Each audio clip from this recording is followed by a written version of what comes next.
আজ আমরা কথা বলবো মার্ভেল সিনেম্যাটিক ইউনিভার্সের ফেজ 6 নিয়ে, যার হাইপ আগে থেকেই অনেক বেশি। কিন্তু আজ জানি আমরা কথা বলবো তাতে এই হাইপ নেক্সট লেভেলে পৌঁছাতে চলেছে। কারণ ফেজ 6 নিয়ে রয়েছে অসাধারণ এক আপডেট। আগে আমরা সবাই ভাবছিলাম যে ফেজ 6 এ মাত্র 4টা মুভি আসবে, যার মধ্যে fantastic four first steps, Spiderman brand new day, Avengers Doomsday এবং অ্যাভেঞ্জার্স সিক্রেট ওয়ার্স, যার কারণে ফেজ 6 মার্ভেল সিনেম্যাটিক ইউনিভার্সের সবচেয়ে ছোট ফেজ হতে চলেছিল। এখন পর্যন্ত যে 5টা ফেজ এসেছে তার প্রতিটি ফেজে অলমোস্ট 6 থেকে 7টা মুভি ছিল, শুধুমাত্র ফেজ 3 ছাড়া, কারণ সেই ফেজে 11টি মুভি ছিল। এখন এই নাম্বার অফ মুভিজ যদিও যার যার নিজের ইন্ডিভিজুয়াল স্টোরি দেখানোর সাথে একটা বেস প্রিপেয়ার করে দেয় যে সামনে কি হতে যাচ্ছে। যেমন পুরো ফেজ 1, 2, 3 তে ইনফিনিটি স্টোনস যেগুলো একসাথে কম্বাইন হয়ে কি করতে পারে তা জানতে পেরেছি ইনফিনিটি সাগার এন্ডে। দেখো, ফেজ 6 এ 4টি মুভি হলো সমস্যা ছিল না, কারণ ফেজ 4 এবং ফেজ 5 এ মাল্টিভার্স সাগা নিয়ে যথেষ্ট সেটআপ ছিল, কিন্তু আনফরচুনেটলি সেই সেটআপ বিল্ড করা হয়েছিল ক্যাং এর জন্য, ডুমের জন্য নয়। এই অবস্থায় ফেজ 6 এ মাত্র 4টা মুভি আসা খুবই দুর্বল মনে হচ্ছিল, কারণ ডুমের সেটআপের পুরো ভার শুধু এই 4টা মুভির উপরেই পড়ে যাচ্ছিল, যার মধ্যে আবার একটা মুভি ছিল ফ্যান্টাস্টিক ফোর, যেখানে আমরা ডুমের ক্যামিও পেয়েছি। একইভাবে স্পাইডারম্যান ব্র্যান্ড নিউ ডেতেও স্পাইডারম্যানের গল্পেই ফোকাস করবে, কিন্তু তার পাশাপাশি হালকাভাবে ডুমসডে বা সিক্রেট ওয়ার্সের দিকেও কানেক্ট করবে, যার পর ডক্টর ডুমের পুরো ভার এসে পড়বে অ্যাভেঞ্জার্স ডুমসডের উপর, যেখানে ডুমের ভয়ঙ্কর শক্তি দেখাতে দেখাতেই মুভি শেষ হয়ে যাবে। এখন নিউজ এমন আসছে যে সিক্রেট ওয়ার্স 2টি পার্টে আসবে, যা সবচেয়ে বেশি সেন্স মেক করে, কারণ সিক্রেট ওয়ার্সকে একটি মুভির মধ্যে শেষ করা, মুভিকে 4 ঘন্টার রান টাইমই দেওয়া হোক না কেন, তবুও পুরো স্টোরি দেখানো সম্ভব নয়। তাই ফেজ 6 এ শুধু 4টা মুভি নয়, বরং 7টা মুভি আসবে, যার মধ্যে 4টা তো তুমি জানোই, আর বাকি 3টা হবে ডক্টর স্ট্রেঞ্জ 3, ব্ল্যাক প্যান্থার 3 এবং সিক্রেট ওয়ার্স পার্ট 2। এটা পুরো ফেজ 6 এর স্ট্রাকচারকে এতটাই টাইট অ্যান্ড লজিক্যাল করে দেবে যে ফেজ 6 হবে এমসিইউ হিস্টোরির সবচেয়ে স্মার্ট ফেজ।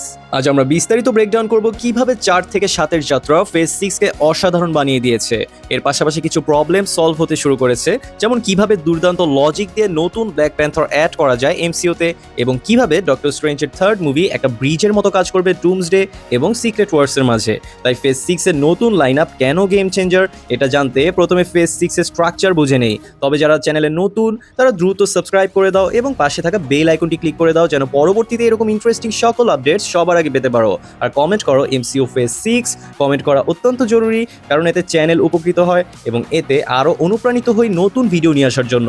তো আর কথা না বাড়িয়ে সরাসরি চলে যাই মূল আপডেটে।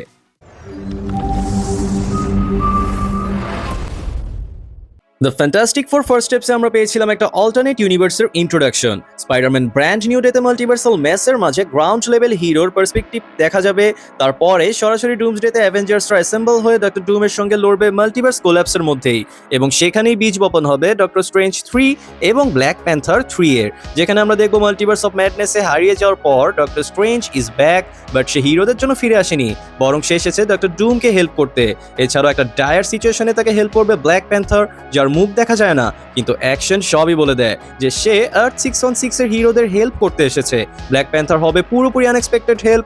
এই কারণে যখন অ্যাভেঞ্জার্স ডুমসডে লাইট শো দেখানো হয়েছিল, সেখানে অ্যাভেঞ্জার্স, এক্সম্যান, ফ্যান্টাস্টিক ফোর ছাড়াও ব্ল্যাক প্যান্থারের লোগো আলাদা করে দেখানো হয়েছিল, কারণ ব্ল্যাক প্যান্থার শুধু ওয়াকান্ডার রাজা নয়, বরং সে কিং অফ নেক্রোপলিসও, যা আমরা দেখব ডুমসডেতে। কিন্তু সে কিভাবে এই সিচুয়েশন পর্যন্ত পৌঁছাবে, চলো এবার একটু ডিটেইলে কথা বলি।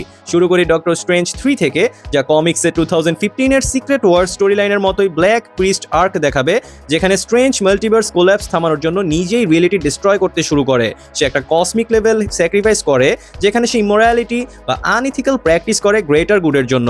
মার্ভেল সিনেম্যাটিক ইউনিভার্সে এই আর্ক অ্যাভেঞ্জার্স ডুমসডের আফটারম্যাথ বা প্রিকোয়েলের মতোই কাজ করবে, যেখানে ডক্টর স্ট্রেঞ্জ 3 এর গল্প time runs out story line থেকে ইন্সপায়ার্ড হবে, সেটাও আবার কিছু টুইস্ট সহ। যেমন চারদিক থেকে ইনকারশন থামানোর ব্যর্থ চেষ্টা করার পর ডক্টর ডুম স্ট্রেঞ্জকে হেল্প করবে এক এমন রেজাল্টের জন্য যেটাতে ডক্টর স্ট্রেঞ্জ অ্যাগ্রি হবে।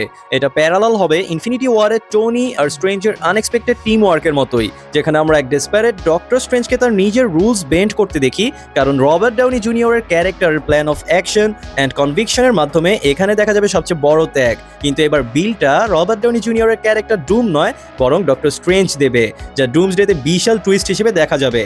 ইমাজিন ইমাজিন করো ডক্টর স্ট্রেঞ্জ ডক্টর ডুমকে হেল্প করছে এই আশা নিয়ে যে সে মাল্টিভার্স বাঁচাবে, কিন্তু উল্টো সে ডুমের হাত দিয়ে বা সাহায্যে অনেকগুলো ইনকারশনস ট্রিগার করেছে যেন ডক্টর ডুম ব্যাটল ওয়ার্ল্ড তৈরি করতে পারে।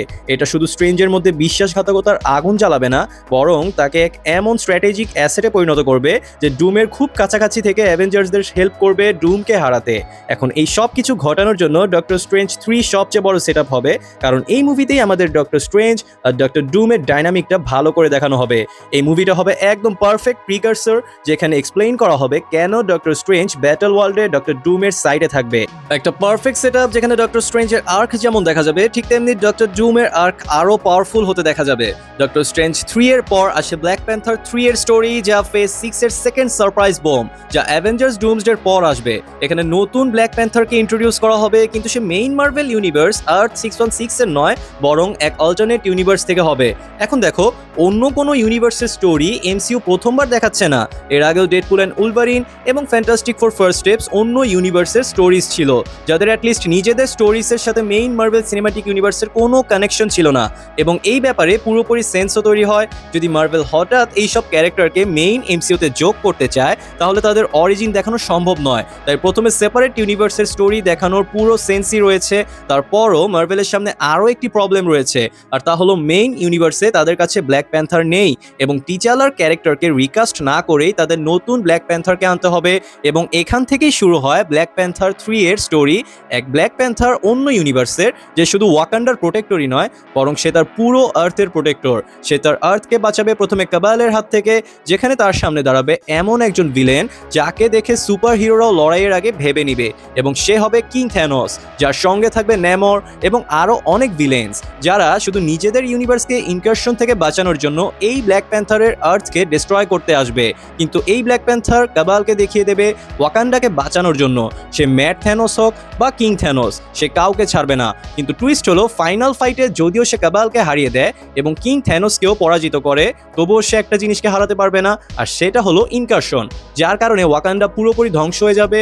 শুধু বেঁচে থাকবে ব্ল্যাক প্যান্থার, যে মুখোমুখি হবে ডুমের। এখন এখানে একটা কানেকশন তৈরি হবে, যেখানে এমসিইউর ওয়াকান্ডা তার ব্ল্যাক প্যান্থারকে হারিয়েছে, কিন্তু এই ব্ল্যাক প্যান্থার তার পুরো ওয়াকান্ডাকে হারিয়েছে। এবং তখন সিক্রেট ওয়ার্সের পর এই নতুন ব্ল্যাক প্যান্থারকে পারফেক্টভাবে এমসিইউর ওয়াকান্ডায় ফিট করানো যাবে, যার সঙ্গে ফ্যান্টাস্টিক ফোর এবং এক্স মেনও থাকবে এই নতুন ইউনিভার্সে। এখন কথা বলি সিক্রেট ওয়ার্সের সেকেন্ড পার্ট নিয়ে। তোমাদের কি মনে আছে সেই পপুলার থিওরিটা, যেখানে বলা হয় যে অ্যাভেঞ্জার্স মুভির লোগোর চারপাশে কমপ্লিট সার্কেল থাকে, সেই মুভির স্টোরি কমপ্লিট দেখানো হয়। আর যেগুলোর লোগোতে হাফ সার্কেল থাকে, যেমন ইনফিনিটি ওয়ার, তাতে হাফ স্টোরি দেখানো হয়েছিল। অ্যাভেঞ্জার্স ডুমসডের লোগোতে কমপ্লিট সার্কেল দেখা যাচ্ছে, মানে ওখানে একটি গল্পের শেষ থাকবে। কিন্তু সিক্রেট ওয়ার্সের লোগোতে half circle, according to this theory সেখানে হাফ স্টোরি দেখানো হতে পারে, যেটা কমপ্লিট করবে তার পরের পার্টে। এই ফ্লো একদম ন্যাচারাল। আগের 4 মুভির প্ল্যানের কম্প্যারিজনে এখন কোনো প্লট হোলস নেই, যার সাথে ডিটেলস এত বেশি যে আমরা ফ্যান্সরা তো খুবই এনজয় করব। মার্ভেল শুধু ডুমকেই নয়, বরং নিউ ক্যারেক্টার্সদের ইন্ট্রোডিউস করার জন্য প্রপার টাইম পাবে, ওল্ড হিরোস আরও বেশি ইভলভ হবে, এবং মাল্টিভার্সাল ওশানে এক ডিপ ডাইভ দেওয়া হবে। যদি সিক্রেট ওয়ার্স 2 পার্টে হয়, তাহলে ফার্স্ট পার্ট শুরু হতে পারে হঠাৎ ব্যাটল ওয়ার্ল্ড দেখানো দিয়ে, যেখানে আমরা দেখতে পারবো ব্যাটল ওয়ার্ল্ড কিভাবে কাজ করে এবং আমাদের সুপার হিরোরা সব কিছু আবার আগের মতো কিভাবে ফিরিয়ে আনতে পারে। আর সেকেন্ড পার্টে এই প্ল্যানটাকে এগিয়ে নেওয়া হবে। ডক্টর স্ট্রেঞ্জ 3 থেকে ডক্টর স্ট্রেঞ্জ ডাইনামিক সেট হবে, ব্ল্যাক প্যান্থার 3 থেকে নিউ কিং পাবো, এবং সবাই সিক্রেট ওয়ার্সের জন্য রেডি হয়ে যাবে। এখন দেখো, কানেকশন যেভাবেই বসানো হোক, সিকুয়েল যেখানেই আনা হোক, তুমি শুধু একটা কথা বলো, এই পুরো হিসাবটা ক্রেজি কিনা। এখন আমাকে কমেন্টে বলো সিক্রেট ওয়ার্সকে 2 পার্টে ভাগ করা নিয়ে তোমার কি মত, এবং ডক্টর স্ট্রেঞ্জ 3 এবং ব্ল্যাক প্যান্থার 3 এই পুরো স্টোরি কোথায় ফিট হবে এটাও আমাকে জানাও। আমি ছিলাম সাইদ, আর তোমরা দেখছিলে ইনফোস্টেইনমেন্ট। কথা হবে পরবর্তী ভিডিওতে। ততক্ষণ পর্যন্ত স্টে কিউরিয়াস অ্যান্ড স্টে ইনফোস্ড।